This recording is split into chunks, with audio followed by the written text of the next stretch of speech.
No role plays, no conference calls, no BS. Chris and Lorenzo share 4 decades of combined experience to help you become a more effective leader.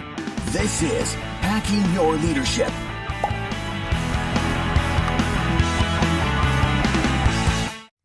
Hey everyone, this is Chris. And Lorenzo. And welcome to our Best of Saturday series.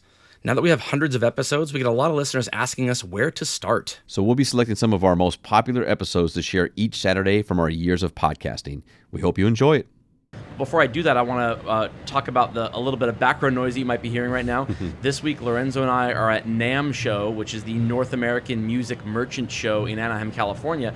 And we're doing all of the episodes this week from inside the Gator Cases podcast booth. They're not an official sponsor of the show, but they were kind enough to let Lorenzo and I kind of jump in here and steal their booth for a few hours. And so all of our shows this week are going to be recorded in the Gator Cases podcast booth. Absolutely. Yeah, it's been fantastic. It's been just good overall from a podcasting standpoint to see companies like Gator Cases out here supporting the industry, supporting shows like ours. They're here literally for 4 days back to back. Every hour this booth is booked up with podcasters. So it's just been really, really cool to be out here doing this, and especially talking about leadership and being able to have some episodes coming out this week specifically with leaders from Gator, which is going to be awesome. Right. And I mentioned to you yesterday, but I thought when we started doing this show 2.5 years ago, there was a part of me that thought, oh, maybe we missed the boat on this whole podcast thing. Maybe the beginnings of this movement have already passed. We're not on the ground floor anymore. Who's going to listen to us now? There's so many shows out there. I'm realizing now 2.5 years later that we are still on the ground floor. So if anybody listening right now has the desire to start a podcast show, the number one thing is pick something you enjoy talking about anyway. This is don't do this to make money. Don't do this to gain an audience. Do this because whatever you want to talk about is something you would talk about for free just because you enjoy talking about it with other people. And if you start now, you are still on the ground floor. I think what this show has taught me is that where this industry has the potential of going is still just, we haven't even touched the tip of the iceberg yet. Absolutely. No, and that's just to kind of echo your point, seeing all these great organizations now get behind with products, with things that are helping for podcasters to get up and running. I think it's great. Yeah, awesome. All right, so last Monday, we talked about the top leadership trends of 2020, one of them being more and more accountability. If you haven't listened to that episode, please feel free to go back and listen to that one also. Today, I want to talk about another one of those top leadership trends, and this is called employees developing new skills. I'm going to read one short paragraph from the article, and we'll post a link to it in the podcast description, and then I want to talk about it. So the author says, as quickly as artificial intelligence and bots are progressing, many jobs will continue to evaporate. We live in a world that's constantly evolving, and as people grow or roles morph, we need to acquire new skills. Okay, so now I've been a big believer of developing new skills for my entire career. I think the days of being able to spend 40 years or 50 years doing the same job for your entire life are clearly over. Even in our generation, we're looking to have to reinvent ourselves 2-3 times throughout the course of our careers in order to be able to feed our families and kind of make a living for ourselves. I think it's only going to get, I don't want to say worse is the wrong word, it's only going to get different from here and more necessary to learn new skills. The idea of a side hustle was a really cool thing 15-20 years ago. I know a lot of people now who their entire career consists of 6 side hustles that all add up into one. And there can be some anxiety that produces because it's like you lack the comfort of this like set paycheck and the reliability of job security. On the flip side, if no more than 10% of your income is from one specific source, if that source goes away, it's not the end of the world. It's different than if all your eggs are in one basket with a single company and that company goes out and goes under, then now you're left trying to start over. So I think the genetics of people that are kind of coming of age in this society are kind of geared towards this, but there are a lot of people in the workforce today who are being adversely affected by it, who are still in the workforce. And so the importance of developing new skills is of the utmost importance. So what do you think about this? No, I think it's a great call out. And the reality is, I think as leaders, right, and you think about our leadership podcast, that's becoming the norm. People want to build new skills. Sure. They have these side hustles. They have the internet. They have Google. They have a lot of different ways to learn about new things and follow passions, that type of thing. So Right. as a leader, if you're not looking at your business, if you're not looking at your team and looking at a way of how do I continue to help them build skill, and even if it's something that is, it's going to maybe overlap with what their job expectation is, then that's great. It's a win-win. Sure. But there are also elements of making sure that you help them connect back to the skills that they're building and how they're applicable not to just the job they have today, but maybe the job of tomorrow or the side hustle or that type of thing. So when I hear you talk about that, I think that as a leader, to keep people engaged, to keep people employed with your organizations, you're going to have to find ways to not only help them build skill, but connect to them how those skills are you can take those skills with you wherever you go in life. A lot of times I'm finding myself in conversation with people that have a side hustle, or, I make music, I'm an artist, I do this, I do that. And that's a part of the dialogue I have in a touch base, that is supposed to be about the business and about the roles that we all have. But I think that's perfectly fine and it's perfectly healthy, because what it allows me to do is understand people and what their passions are, what their intrinsic motivators are, what they're looking to accomplish in life, and say, okay, hey, so you mentioned that. Have you thought about what you're learning here? Have you thought about the element of sales or public behavior of people, or just connecting with people, language, how you approach, how you work through different types of situations and problems with the customers that you're working with? That's applicable to you as you go on into whatever this life or this thing is. And so I think that it's absolutely going to be a skill building element, and not just the skills specific to the job at hand, but helping people connect the dots of the larger skills that make them a better employee and make them more productive, more efficient, more effective, but also it adds into their skill buckets of the things that they want to go on to in regards to their regular life. Oh, 100% agree. I mean, I've said many times that I think good leaders will make their people into better employees, but great leaders make their employees into better people. And you've talked many times about how you've helped employees write resumes. Good employees who you would not want to lose, and that by helping them write their resume, it is the beginnings of the inevitability of them leaving you and you no longer having that talent. But it's not we have no right as leaders to try to keep people from doing what they want to do in their life. On the flip side, we have a responsibility as leaders to do whatever we can to help people get where they want to go. And I'll tell you, there is nothing that will make an employee give their absolute best for you than for you to prove to them with your actions that what you're doing is not just in service of them being a better employee today and them being in service of them doing for you what their job is to do for you, but in service of you trying to help them achieve whatever that long-term goal is, whether that's 6 months or 6 years down the road. And so I think when employees can really feel that from a leader, that is how you get the performance you're looking for. And so the idea that we have to make it so that in order to be a good leadership, you can judge it by, your people have been around for 5 years, 10 years, 15 years. No one's leaving with the turnover of a year and a half or 2 years that they used to. I don't necessarily think that's accurate. I think it can be a place to start and think, well, okay, if your average turnover is a year and a half or 2 years, let's look into that and see what the issues are. But why they're leaving is more important than how quickly they're leaving. And if they're leaving because they couldn't stand the leadership, that's an issue, obviously. But if they're leaving after having done their best work for you, and because what you were doing for them was a stepping stone into something bigger and better, I don't think that as a loss. I see that as a huge win. And you have a person who will look back on you as a good leader. You have a person who your path and their path might cross again in the future, because it's a very small world, and people tend to kind of gravitate towards those who did right by them in kind of previous lives. Yeah, absolutely. No, and it's funny because literally, I think it was just this morning or late last night, we got a message from one of our listeners. Yep.